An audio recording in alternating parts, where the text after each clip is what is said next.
नमस्कार मंडळी, स्वागत आहे तुमचं वैशालीज होम डायरीमध्ये। आज आहे दीपामावस्या। आपल्या महाराष्ट्राच्या संस्कृतीमध्ये या दिवसाला एक खास महत्त्व आहे। आजच्या दिवशी घरातले सगळे दिवे, पणत्या, समई आणि पूजेची भांडी स्वच्छ करून घ्यावी आणि त्यांची सुंदर सजावट करावी। दीपामावस्येच्या दिवशी दिव्यांची पूजा करण्यामागे एक सुंदर भावना आहे। दिवा हा प्रकाश, ज्ञान आणि सकारात्मकतेचं प्रतीक मानला जातो। आपल्या आयुष्यातील अंधार दूर होऊन सुख, समाधान आणि समृद्धीचा प्रकाश कायम राहावा अशी प्रार्थना आपण देवाकडे करत असतो।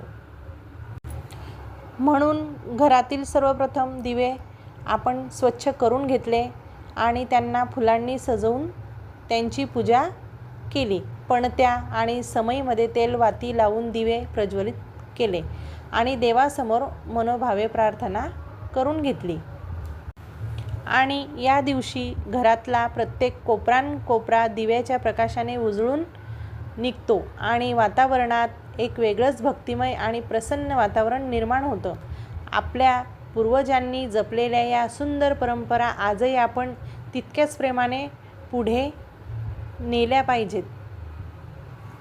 आजच्या या पवित्र दिवशी देवाकडे प्रार्थना आपल्या सर्वांच्या घरात सुख, शांती, आरोग्य आणि समृद्धी नांदो आणि आयुष्यात नेहमी सकारात्मकतेचा प्रकाश राहो। चला तर भेटूया नेक्स्ट ब्लॉगमध्ये। व्हिडिओ आवडला असेल तर लाईक करा, शेअर करा, सबस्क्राईब करा।